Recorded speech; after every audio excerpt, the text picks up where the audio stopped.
Baik, selamat pagi teman-teman. Assalamualaikum warahmatullahi wabarakatuh.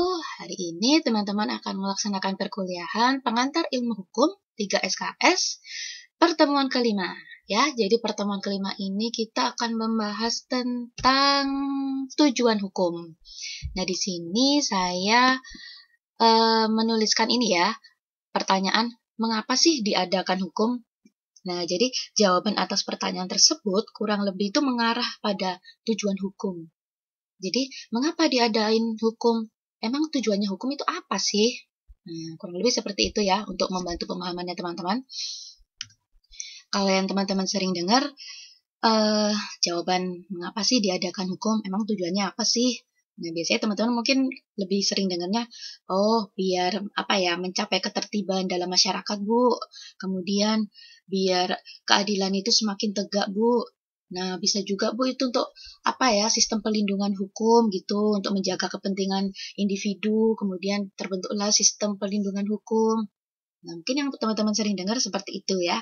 Nah, ini saya ambil dari salah satu ahli, Theo Hitchbers, mengatakan bahwa tujuan politik hukum bukan hanya menjamin keadilan, melainkan juga menciptakan ketentraman hidup dengan memelihara kepastian hukum.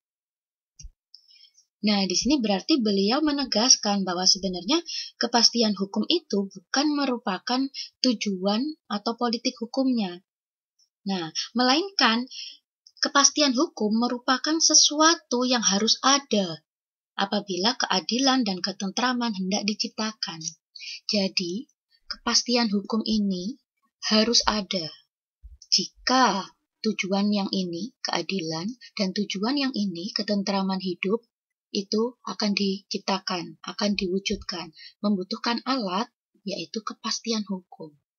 Nah, indikator terpeliharanya kepastian hukum di suatu negara apa? Ya ini. Yang pertama, adanya perundang-undangan yang jelas. Nah, jadi ada pembentukan peraturan perundang-undangan. Nah, sistemnya seperti apa? Kemudian siapa lembaga yang berwenang dalam membuat peraturan perundang-undangan tersebut? Nah, ya. Jadi di sini ada peraturan perundang-undangan yang jelas. Itu yang pertama. Kemudian yang kedua, perundang-undangan tersebut diterapkan dengan baik oleh penegak hukum. Jadi, ketika formulasinya sudah ada yang membentuk peraturan perundang-undangan dan ada lembaganya yang berwenang, sudah jelas peraturan perundang-undangannya ada. Nah, kemudian kalau sudah ada apa tugas yang berikutnya? Nah, para aparat penegak hukum ini harus kemudian menerapkan peraturan perundang-undangan tersebut dengan baik. Kalau misalnya ini ada tapi tidak ditegakkan dengan baik oleh aparat penegak hukumnya, percuma kan? Nah, jadi indikator terpeliharanya ada dua, terpeliharanya kepastian hukum. Yang pertama ini dan yang kedua ini ya. Nah, lanjut, kemudian muncul pertanyaan ini. Bagaimana jika kepastian hukum dan keadilan bertabrakan? Mana yang didahulukan? Nah, kalau yang ini saya bacakan ya teman-teman, dari salah satu referensi bukunya Profesor Abdurrahman Budiono. Di sini beliau menuliskan bahwa keadilan yang harus didahulukan. Nah, kenapa sih? Nah, karena kepastian hukum itu berarti sesuatu yang juga melekat pada hukum. Nah, itu merupakan sarana, salah satu sarana untuk mencapai keadilan. Seperti yang tadi saya sudah katakan, untuk mencapai keadilan itu membutuhkan ini dengan memelihara kepastian hukum. Nah, salah satu ahli Theo Hitchbers mengatakan demikian. Nah, ini juga kemudian diungkapkan oleh Profesor Abdurrahman Budiono seperti itu. Ya, jadi memang karena kepastian hukum itu merupakan sesuatu yang juga melekat pada hukum dan dia merupakan sarana, salah satu sarana untuk mencapai keadilan. Ya, jadi keadilan ini tercapai dengan memelihara kepastian hukumnya ini.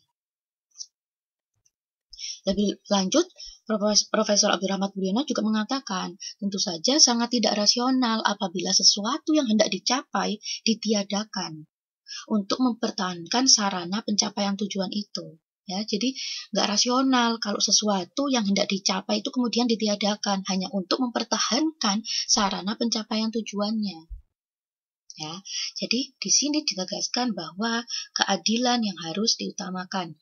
Saya juga waktu itu pernah menceritakan ke teman-teman kan yang kasus di salah satu pengadilan negeri, saya lupa kalau nggak di Ponorogo, di Pacitan atau di mana itulah, pokoknya di Jawa Timur kayaknya, yang kasus bapak nggak sengaja memundurkan mobil kemudian menabrak anaknya sehingga anaknya terlindas mobil dan meninggal. Nah, itu kan juga hakim lebih mengutamakan keadilan.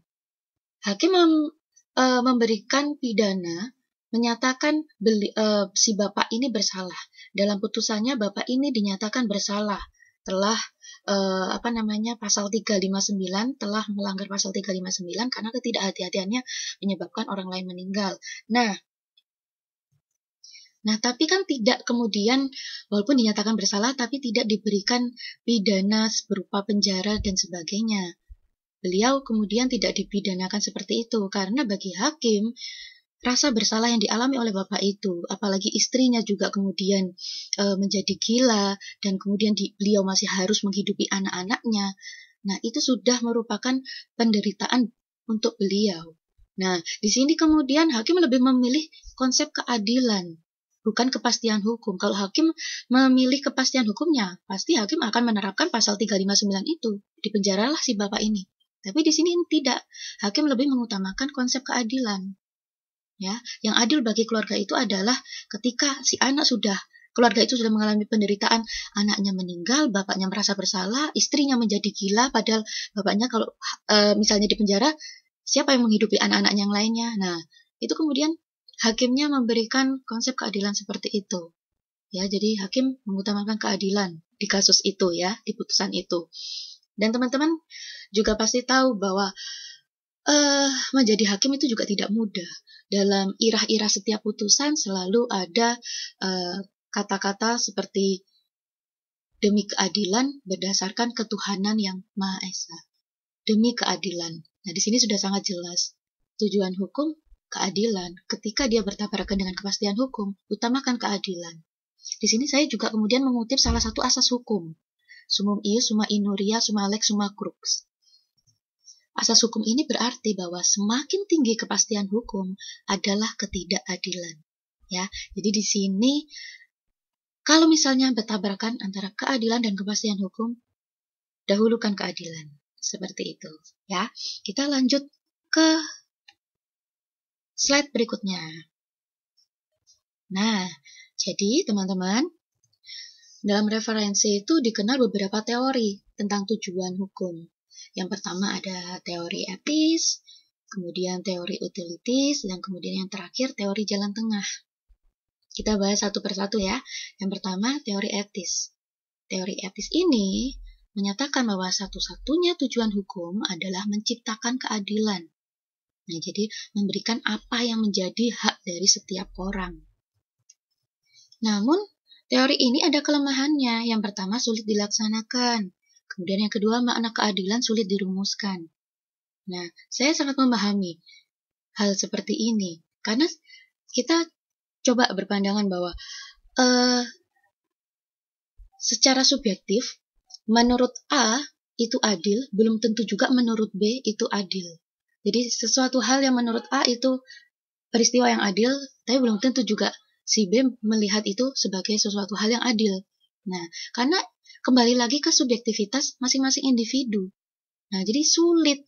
Makna keadilan itu sulit dirumuskan. Karena keadilan bagi satu orang belum tentu juga adil buat orang lain. Nah, lebih lanjut, hukum itu kan berlakunya umum. Ke semua orang. Nah, dia otomatis kan menyamaratakan setiap orang. Nah, sedangkan konsep keadilan nggak mungkin tercipta kalau segala sesuatu itu disamaratakan, kan? Gitu. Nah, sehingga akhirnya ini teori etis memiliki kelemahan.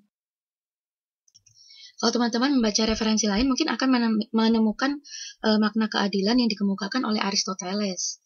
Ya, silakan teman-teman baca referensi lain, mungkin menemukan Aristoteles mengungkapkan tentang konsep keadilan. Jadi beliau mengatakan bahwa ada dua macam keadilan. Yang pertama keadilan distributif, kemudian yang kedua keadilan komutatif. Nah, kalau keadilan distributif itu bermakna bahwa setiap orang secara proporsional itu sesuai dengan jasanya. Nah, sementara kalau keadilan komutatif itu bermakna kepada tiap-tiap orang diberikan sesuatu yang sama tanpa melihat apa yang telah dilakukan. Nah, jadi kalau yang distributif, setiap orang akan diberikan sesuatu itu ya secara proporsional sesuai dengan jasanya. Tapi kalau yang komutatif, itu lebih di sesuatu hal yang sama tanpa melihat apa yang telah dilakukannya. Jadi diberikannya itu sesuatu yang sama tanpa melihat apa yang telah dilakukan. Ya, jadi bedanya yang satu proporsional, yang satunya menyamaratakan. Seperti itu. Teman-teman bisa baca sendiri. Di referensi lain, silakan cari kalau ingin mengetahui konsep keadilan menurut Aristoteles. Nah, saya lanjut ke teori berikutnya, teori utilitas. Jadi teori ini mengungkapkan bahwa tujuan hukum adalah mendatangkan manfaat atau kebahagiaan yang sebesar-besarnya untuk orang sebanyak-banyaknya. Nah, teori ini juga ada kelemahannya. Lebih menekankan pada kemanfaatan, sehingga akhirnya keadilan terabaikan dan memiliki tendensi identik hukum dengan kekuasaan. Nah, lebih lanjut, akhirnya ada teori yang ketiga, teori jalan tengah. Nah, tujuan hukum adalah mengatur pergaulan hidup secara damai. Jadi teori ini berusaha mengakomodasi keadilan, kemanfaatan, dan kebahagiaan sebagai tujuan hukum. Nah, salah satu ahli, Belfroid, mengatakan bahwa hukum itu isinya harus ditentukan menurut dua asas, yaitu keadilan dan juga faedah, kemanfaatan. Jadi, Belfroid kemudian bisa menjadi salah satu ahli yang kemudian mendukung teori jalan tengah ini, karena dia menyatukan antara teori ini, keadilan, dan juga faedah, kemanfaatan. Nah, teori jalan tengah ini yang kemudian semacam mendapat tempat yang menonjol lah di kalangan masyarakat. Ya, karena memang teori ini ya tujuan hukumnya yang paling mendekati kenyataan, yaitu untuk mengatur pergaulan hidup agar tercipta tata tertib. Jadi kan yang diutamakan adalah ini, mengatur pergaulan hidup secara damai. Nah, biar tercipta tata tertib dalam masyarakat, sehingga dia berusaha juga mengakomodasi tidak hanya satu ini aja, tidak hanya keadilan, tetapi juga kemanfaatan. Keadilan, kemanfaatan, dan kebahagiaan sebagai tujuan hukum. Seperti itu, teman-teman. Nah, terima kasih, teman-teman, atas atensinya hari ini. Mata kuliah hari ini, perkuliahan hari ini, dari referensinya Profesor Abdul Rahmat Budiono, Guru Besar Universitas Brawijaya Malang. Terima kasih teman-teman atas atensinya. Kalau misalnya ada yang mau ditanyakan, kita beralih ke forum diskusi ya. Walaupun hari ini tidak ada diskusi forum yang kemudian saya ambil nilainya dalam diskusi dan juga keaktifannya, walaupun tidak ada seperti itu. Tapi jika teman-teman ada yang tidak jelas atau mungkin masih ada yang ingin ditanyakan terkait materi hari ini, mungkin tidak jelas di beberapa hal atau ingin penjelasan lebih lanjut, silahkan bertanya pada forum diskusi yang sudah saya sediakan di e-learning ya. Seperti itu. Terima kasih teman-teman atas atensinya. Selamat belajar. Good luck. Semangat selalu.